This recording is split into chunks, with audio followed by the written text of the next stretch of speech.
If I ask you if virus is a living thing or a non-living thing, what would be your answer? If this question has ever confused you, then this video is for you. Before we talk about living and non-living things, we must first understand what biology really means.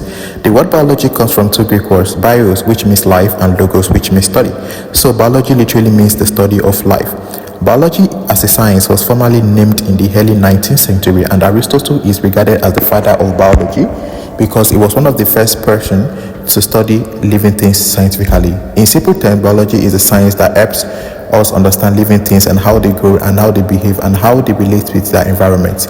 For example, biology explains why a child grows into an adult, why plants need water to survive, and why disease affect human body.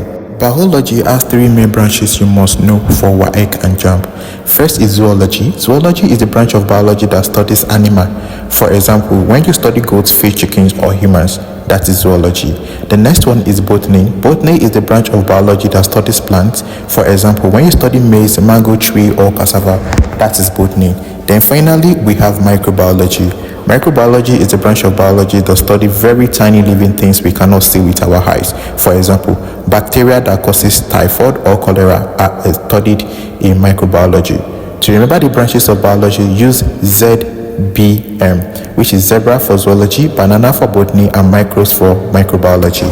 Now, let's go to today's main topic, classification of living things and non-living things. Classification simply means grouping things based on their characteristics. Living things are things that can carry out life processes. Examples include human, dogs, birds, trees, goats, and even small insects. Non-living things do not carry out life processes. Example include stone, water, chair, phone, fire, and sand. Living things share certain features called characteristics of living things.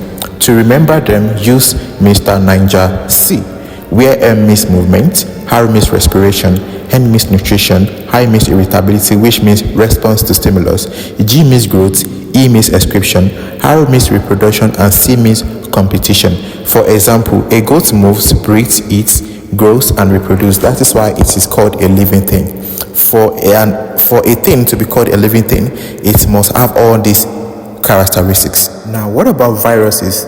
Now, this is where many people get confused. Viruses are considered a link between living and non-living things.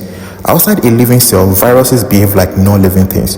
They do not grow or reproduce. But inside a living cell, viruses behave like living things. They reproduce and show life activities.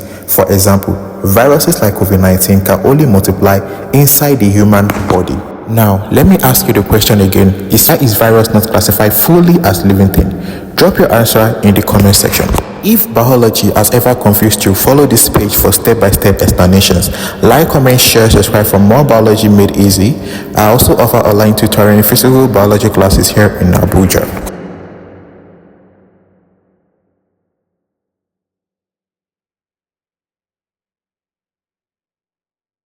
Thank you so much for watching and see you in our next video. Bye.